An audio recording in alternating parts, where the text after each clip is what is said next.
What is good, skate fam? In today's video, I am going to teach you how to air a spine. So this spine here is actually perfect for a couple reasons. Number one is it's pretty mellow. It is not that big. It's only 3 feet tall, I measured. And you have another feature there that you can drop into, hit it at the perfect speed, and air transfer it. So I know you've heard other people say it, and I'll say it as well. If you can fly out of a ramp, by the way, I have a full masterclass on how to fly out. I'm gonna put a card here in the video. If you can roll into a ramp, also have masterclass on acid drop roll-ins, which is what is similar when you're airing a spine. Acid drop roll-ins mean you're coming straight on into the bowl or into the quarter pipe. You can do those two things, you can do this. It's a matter of finding the right speed. You don't want to go too fast, because then what happens is you end up landing more towards flat. You actually want to catch the transition. You don't want to land on flat. So if you go too fast, it's going to push you out too much. So maybe going higher if you have speed is the right answer here. But this feature here, a tail drop, kind of puts you right at the right speed. Honestly, when I'm doing it, I feel like I don't even have enough speed, which is the perfect amount of speed, because all I got to do is commit to the fly out and roll in mechanics, and I can air the spine. So let's get into the lesson. Okay, so as stated earlier, this is a combination of two tricks, the fly out and the roll in.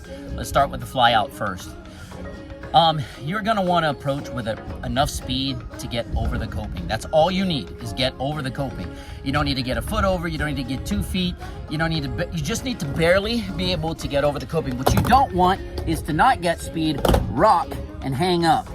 Okay, so you wanna get enough speed to where when you're gonna do the fly out here, you're gonna bonk, or you can lift up, let the back wheel here. When you feel this bonk, that's when you suck up the back leg, level out the board, let it travel into the second part of the trick, which is equivalent to an acid drop roll in.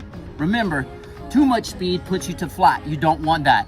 You want to barely get over here. That way, when you're coming through, if you're going this way, you're bonking over and you're landing as close to that coping without clipping it as you possibly can, and you roll away. So when you're in the air, you're going to want to level out and then dip the shoulders in alignment with the transition. Stay sucked up, don't reach for the ramp too early. That's the hardest thing here, is once you come through, you bonk here, and then right here, you wanna put the board down. And when you do that, you put the board down and you can never get it back.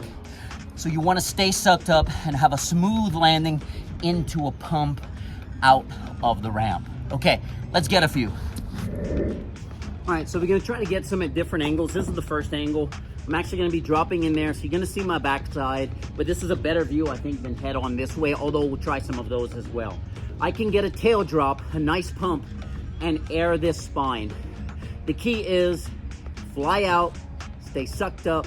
For the roll in, you dip the shoulders, keep the feet sucked up until you can put it down. You just don't want to do it too early. You want to put it down into a pump. That would be the goal. All right, so that was the first one actually of the session. Something else that's important is you want to keep going straight. So when you fly out, don't try to go that way, don't go that way, don't try to tweak the board.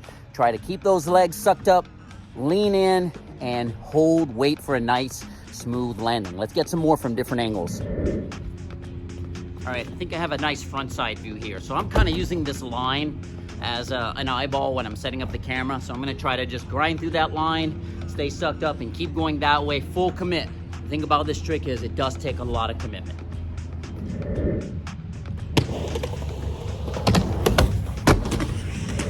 So that was actually a pretty good view I just looked at. The thing I like is that you can see, if I slow-mo it, the suck up, the hold, the turn in, and then putting the wheels down strategically.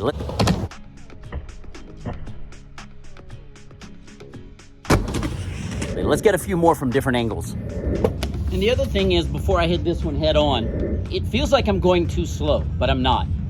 So you kind of want to feel like you're barely going to get over, which is what I'm feeling. I actually feel like I'm not going to get over. But as you can see in the videos, it's sending me plenty above coping. I'm able to suck it up, turn it in, and get a good landing. Let's get another one.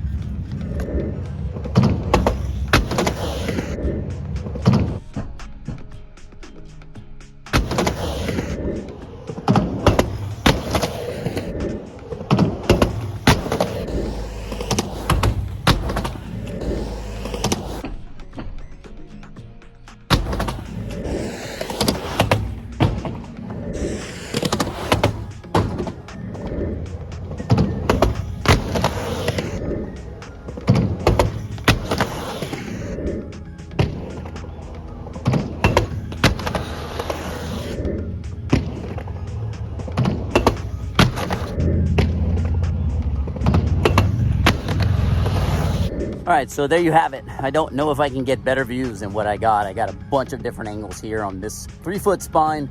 Really fun, stylish, something I've always wanted to learn how to do. Again, find yourself a mellow 3-foot spine. Sometimes there's a gap, there's like a piece right here that makes it longer, and people think that makes it harder. It actually makes it a little easier because it makes it mellower because you're pushing one side of the quarter pipe out that way. The more mellow, the better, especially when you're learning. As you get better at these and do something bigger, again, this is only 3. As you go bigger, you're gonna have to focus on kind of going up to make it more mellow as you come down.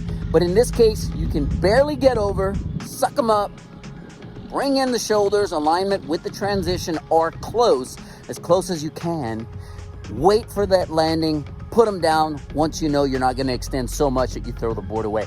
That's it. That's how you transfer a 3-foot spine. Got any questions? Put them in the comments. Hope this helped you. Peace. I'm out.